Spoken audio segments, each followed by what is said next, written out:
Good morning students. हाँ जी राजे, अपना जिहड़ा प्रीवियस लैक्चर च आपां स्टार्ट किया सी तुहाडा सिविक्स का first chapter India features of Indian constitution. उस जिहड़े चैप्टर नूं आपां अगे कंटिन्यू रीड करांगे। अज फस्ट जिहड़े अपना 2 पॉइंट्स सीगे, ठीक है जी, फीचर्स ऑफ कॉन्स्टिट्यूशन दे आपां करिया सी भी इंडियन जिहड़ा कॉन्स्टिट्यूशन है वो रिटन है तो लेंथी है, इस तो बाद फ्लैक्सीबल है तो रिजिड है। तो थर्ड पॉइंट आप अज कर रहे हैं राजे फैडरल पॉलिटी। जी फैडरल पॉलिटी की होंगी हैगी उस बारे, ठीक है। Another important feature of our constitution is it is federal setup. A federal polity has the following essential feature: a written and rigid constitution, distribution of power between union and state, supremacy of the constitution, independence of judiciary and bicameral legislature. Our constitution has all these features of a federal polity। देखो जी ਹੁਣ federal polity ਕੀ ਹੁੰਦੀ ਹੈਗੀ। ਇੱਕ federal ਜਿਹੜੀ federal ਆਪਾਂ ਕਹਿ ਦਈਏ ਇੱਕ ਤਰ੍ਹਾਂ ਦੀ ਇੱਦਾਂ ਦੀ ਪੋਲਿਸੀ ਹੈ ਜਿਸ ਦੇ ਅਕੋਰਡਿੰਗ ਜਿਹੜੇ ਆਪਾਂ ਕਹਿ ਦਈਏ ਜਿਹੜੀਆਂ ਪਾਵਰਸ ਨੇ ਉਹ ਡਿਵਾਈਡ ਕੀਤੀਆਂ ਜਾਂਦੀਆਂ ਨੇ। ਮੀਨਸ ਸੈਂਟਰਲ ਗੌਰਮੈਂਟ ਅਤੇ ਸਟੇਟ ਗੌਰਮੈਂਟ, ਜਿੱਦਾਂ ਆਪਣੇ ਇੰਡੀਆ 'ਚ, ਠੀਕ ਹੈ। ਇੱਕ ਆਪਣੇ ਸਟੇਟ ਗੌਰਮੈਂਟ ਹੈ, ਦੂਸਰੀ ਆਪਣੇ ਸੈਂਟਰਲ ਗੌਰਮੈਂਟ ਹੈ, ਠੀਕ ਹੈ। ਇਹਨਾਂ ਦੀ ਜਿਹੜੀ ਪਾਵਰਸ ਨੇ ਕੌਂਸਟੀਟਿਊਸ਼ਨ ਦੇ ਅਕੋਰਡਿੰਗ ਜਿਹੜੀ ਡਿਵਾਈਡ ਕੀਤੀਆਂ ਗਈਆਂ ਨੇ। ਅਤੇ ਇਹਨਾਂ ਅਲੱਗ ਅਲੱਗ ਆਪਣੇ ਆਪਣੇ ਜਿਹੜੇ ਏਰੀਏ 'ਚ ਨੇ ਇਹ ਕੀ ਹੈ ਇੰਡੀਪੈਂਡੈਂਟ ਨੇ, ਠੀਕ ਹੈ। ਮੀਨਜ਼ ਇਹਨਾਂ ਨੂੰ ਆਪਣੇ ਆਪਣੇ ਜਿਹੜੇ ਡਿਸੀਜਨ ਲੈਣ ਦੀ ਆਜ਼ਾਦੀ ਹੈ, ਠੀਕ ਹੈ। ਉਸ ਤੋਂ ਬਾਅਦ what along with the federal features our constitution has some of the elements of our unitary government which are explained as below। ਇਸ ਤੋਂ ਇਲਾਵਾ ਕੁਛ ਹੋਰ ਵੀ ਆਪਣੇ ਜਿਹੜੇ ਫੀਚਰਸ ਨੇ ਫੈਡਰਲ ਪੋਲਿਸੀਜ਼ ਉਹਨੂੰ ਆਪਾਂ ਡਿਸਕਸ ਕਰਦੇ ਹਾਂ। In the constitution India has been declared as a union of state and not a federation. ਦੇਖੋ ਫੈਡਰਲ ਪੋਲਿਸੀ ਜ਼ਰੂਰ ਹੈਗੀ ਹੈ ਇੰਡੀਆ 'ਚ, ਪਰ ਇਸ ਦੇ ਬਾਅਦ ਹੀ ਜਿਹੜਾ ਇੰਡੀਆ ਨੂੰ ਇੱਕ ਰਾਜਾਂ ਦਾ ਸਟੇਟਸ ਨੇ ਜਿਹੜੇ ਉਹਨਾਂ ਦਾ ਯੂਨੀਅਨ ਕਿਹਾ ਗਿਆ, ਸੰਘ ਕਿਹਾ ਗਿਆ। ਇਹਨੂੰ ਸੰਘਵਾਦ ਨਹੀਂ ਕਿਹਾ ਗਿਆ, ਇਹਨੂੰ ਜਿਹੜੇ ਸਟੇਟ ਨੇ ਉਹਨਾਂ ਦਾ ਸੰਘ ਕਿਹਾ ਗਿਆ, ਠੀਕ ਹੈ। The word union reflects deeper feeling of national unity than the federation, ਠੀਕ ਹੈ। ਇਹ ਮੀਨਜ਼ ਇਹੀ ਵਰਡ ਆ ਜਿਹੜਾ ਆਪਾਂ ਕਹਿ ਦਈਏ ਜਿਹੜੀ ਇੰਡੀਆ ਦੀ ਏਕਤਾ ਨੂੰ ਦਰਸਾਉਂਦਾ ਹੈਗਾ। During an emergency the president assumes power and control the state government. Thus a federal system is transfer into a unitary one. ਹੁਣ ਕਈ ਵਾਰ ਐਮਰਜੈਂਸੀ ਹੋ ਜਾਂਦੀ ਹੈ, ਠੀਕ ਹੈ। ਉਸ ਟਾਈਮ ਜਿਹੜੀ ਜਿੱਦਾਂ ਆਪਾਂ ਕਹਿ ਦਈਏ ਕੋਈ ਵਾਰ ਵਗੈਰਾ ਹੋ ਗਈ, ਠੀਕ ਹੈ, ਕੋਈ ਜਿਹੜੀ ਇੰਟਰਨੈਸ਼ਨਲ ਲੈਵਲ 'ਤੇ ਨੈਸ਼ਨਲ ਲੈਵਲ 'ਤੇ ਡਿਸੀਜ਼ ਆ ਗਈ, ਠੀਕ ਹੈ, ਕਿੱਦਾਂ ਦੀ ਕੋਈ ਐਮਰਜੈਂਸੀ ਲੱਗ ਗਈ, ਉਸ ਟਾਈਮ ਜਿਹੜੀ ਸਾਰੀਆਂ ਪਾਵਰਸ ਨੇ ਪ੍ਰੈਜ਼ੀਡੈਂਟ ਕੋਲ ਚਲੀਆਂ ਜਾਂਦੀਆਂ ਨੇ। ਦੈਨ ਉਸ ਟਾਈਮ ਫਿਰ ਜਿਹੜੀ ਸਟੇਟ ਗੌਰਮੈਂਟ ਹੈ ਜਿਹੜੇ ਉਹਦੇ ਸਾਰੀਆਂ ਪਾਵਰਸ ਨੇ ਉਹ ਖਤਮ ਹੋ ਜਾਂਦੀਆਂ ਅਤੇ ਸਾਰੀ ਜਿਹੜੀ ਪਾਵਰ ਹੈ ਕਿਸ ਦੇ ਹੱਥ 'ਚ ਆ ਜਾਂਦੀ ਹੈ, ਪ੍ਰੈਜ਼ੀਡੈਂਟ ਦੇ। ਦੈਨ ਉਸ ਟਾਈਮ ਜਿਹੜਾ ਫੈਡਰਲ ਸਿਸਟਮ ਆ ਇੰਡੀਆ ਦਾ ਉਹ ਚੇਂਜ ਹੋ ਜਾਂਦਾ ਯੂਨਿਟਰੀ ਸਿਸਟਮ 'ਚ, ਠੀਕ ਹੈ। ਇਨ Indian single citizenship is granted to its citizen। It is in many federal states like USA, Canada, dual citizen is granted to their citizen। ਹੁਣ India 'ਚ ਕੀ ਹੈ ਜਿਹੜੀ ਸਿਟੀਜ਼ਨਸ਼ਿਪ ਆ ਜੀ ਉਹ ਸਿੰਗਲ ਹੈ। ਮੀਨਜ਼ ਇੱਥੇ ਆਪਾਂ ਇਹ ਨਹੀਂ ਕਹਿ ਸਕਦੇ ਵੀ ਅਸੀਂ ਜਿਹੜੀ ਸਾਨੂੰ ਨਾਗਰਿਕਤਾ ਜਿਹੜੀ ਸਿਟੀਜ਼ਨਸ਼ਿਪ ਆ ਉਸ ਅਸੀਂ ਪੰਜਾਬੀ ਹਾਂ, ਠੀਕ ਹੈ। ਆਪਾਂ ਓਨਲੀ ਜੇ ਕਿਤੇ ਬਾਹਰ ਜਾਂਦੇ ਹਾਂ ਆਪਾਂ ਇਹੀ ਚੀਜ਼ ਕਹਾਂਗੇ ਜੀ ਅਸੀਂ ਇੰਡੀਅਨ ਹਾਂ, ਠੀਕ ਹੈ।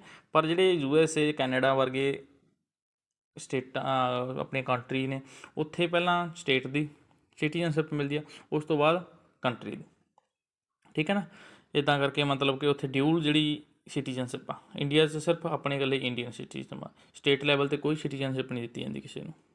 ਆਲ ਦੀ importance subject like defence, finance, railway, industry, foreign affair, bank and currency etcetera are include in the union list and this has made the union government very powerful. देखो लिस्टिज बनाई गई ने राजे दो प्रकार दी, ठीक है। 3 टाइप्स ऑफ लिस्ट ने जिन्हों के अकॉर्डिंग जी पावर डिवाइड की गई ने। मीन स्टेट गवर्नमेंट को कि पावर्स होनिया, जी सेंट्रल गवर्नमेंट है वो कि पावर्स होनिया। 3 लिस्ट ने यूनियन लिस्ट, स्टेट लिस्ट तो ਕੰਕਰੇਟ ਲਿਸਟ। ਮੇਨ ਸਟੇਟ ਜਿਹੜੀ ਯੂਨੀਅਨ ਲਿਸਟ ਆ ਉਹ 'ਚ ਜਿਹੜੀ ਆਪਾਂ ਕਹਿ ਦਈਏ ਦੇਖੋ ਜਿਹੜੇ ਸਬਜੈਕਟ ਇਨਕਲੂਡ ਕੀਤੇ ਨੇ ਡਿਫੈਂਸ ਹੋ ਗਿਆ, ਫਾਈਨੈਂਸ ਹੋ ਗਿਆ, ਰੇਲਵੇ ਹੋ ਗਿਆ, ਇੰਡਸਟਰੀ ਹੋ ਗਿਆ, ਠੀਕ ਹੈ, ਬੈਂਕ ਹੋ ਗਿਆ, ਕਰੰਸੀ ਹੋ ਗਿਆ, ਸਾਰੇ ਜਿਹੜੇ ਅਫੇਅਰਸ ਨੇ ਆਪਾਂ ਕਹਿ ਦਈਏ ਸਬਜੈਕਟ ਨੇ ਇਹ यूनियन लिस्ट च इनकलूड किए गए हैं। उस तो बाद स्टेट, एक स्टेट लिस्ट बनी है, उस स्टेट नाल रिलेटिड सबजैक्ट ने। एक कनकरेटा जिन्होंने सांझी मीनज वो इदां दे जिहड़े सबजैक्ट इनकलूड ने जिस च दोने जिहड़ी स्टेट ते यूनियन दोने गौरमेंट ने जिहड़ी लाज आपां कह दईए कानून बना सकते हैं। ठीक है। नैक्सट अपने लगे there is one constitution for the whole country and state has no separate constitution of their own.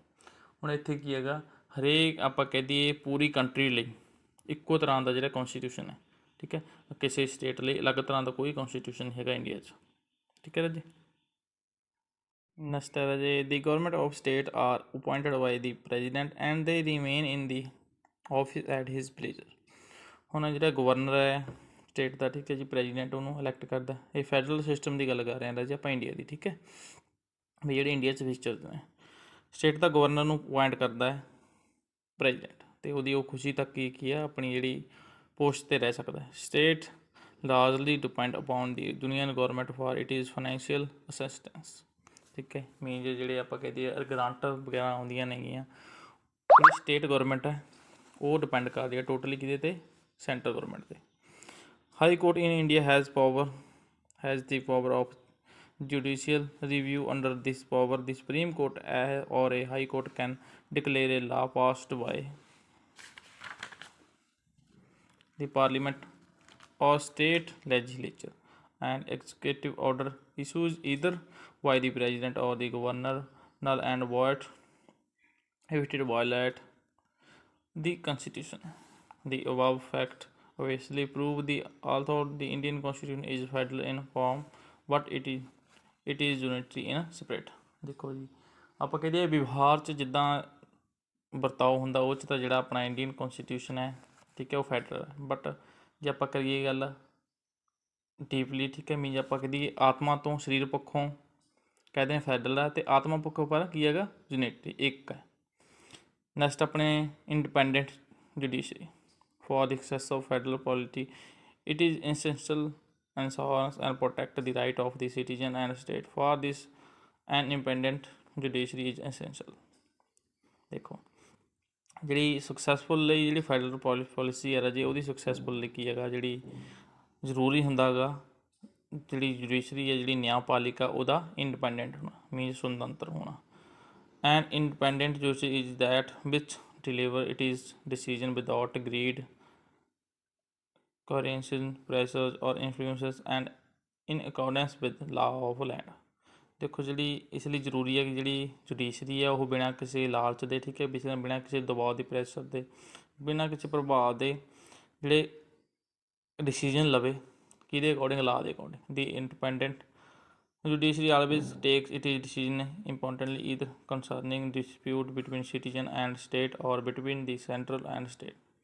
Under the Indian Constitution, provision are made to constitute the Supreme Court and High Court in a manner so that these can deliver independent and impartial decisions।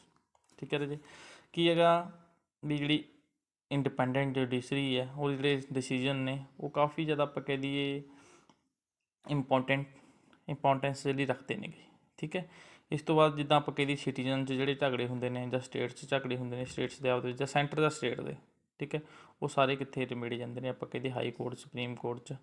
ਠੀਕ ਹੈ। ਅਤੇ ਇਹ ਜਿਹੜੇ supreme court 'ਚ, high court ਆ, ਜਿਹੜੇ ਇਹਦੇ decisions ਨੇ, ਠੀਕ ਹੈ, ਉਹ ਆਪਣੀ ਆਪਾਂ ਕਹਿ ਦਈਏ ਜਿਹੜੀ ਲਾਅ ਦੇ ਅਕੋਰਡਿੰਗ, ਠੀਕ ਹੈ, ਜੋ ਕੌਨਸਟੀਟਿਊਸ਼ਨ ਹੈ ਉਹਦੇ ਅਕੋਰਡਿੰਗ ਲਊਗਾ, ਨਾ ਕਿ ਕਿਸੇ ਲਾਲਚ ਦੇ, ਕਿਸੇ ਦਬਾਅ ਦੇ, ਕਿਸੇ ਪ੍ਰੈਸ਼ਰ ਦੇ ਕਾਰਨ। ਠੀਕ ਹੈ। ਇਸ ਤੋਂ ਇਲਾਵਾ ਪਾਰਟੀ ਫਿਫਥ ਆਪਣੇ ਪੁਆਇੰਟ ਹੈ parliamentary system. In India a parliamentary system of government has been establish. The under this government the president as a head of the state in nominally as real power of government are vested in the cabinet headed by the prime minister. ਹੁਣ parliamentary system India 'ਚ ਆਪਾਂ ਕਹਿ ਦਈਏ ਜਿਹੜੀ ਅਸਲ 'ਚ ਜੇ ਆਪਾਂ ਕਹਿ ਦਈਏ ਜਿੱਦਾਂ ਹੁਣ ਪ੍ਰੈਜ਼ੀਡੈਂਟ ਹੈ, ਠੀਕ ਹੈ, ਦੂਸਰੇ ਨੰਬਰ 'ਤੇ ਆਉਂਦਾ ਆਪਣਾ ਪ੍ਰਾਈਮ ਮਿਨਿਸਟਰ।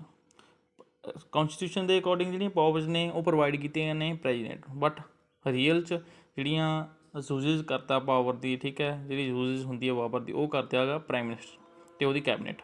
इस करके ਜਿਹੜੀ ਪ੍ਰੈਜ਼ੀਡੈਂਟ ਆ ਉਹਨੂੰ ਨੋਮੀਨਲ, ਠੀਕ ਹੈ, ਅਤੇ ਜਿਹੜੀ ਆਪਣੀ ਕੈਬਨਿਟ ਹੈ ਉਹਨੂੰ ਕਿਹਾ ਜਾਂਦਾ ਰੀਅਲ, ਠੀਕ ਹੈ।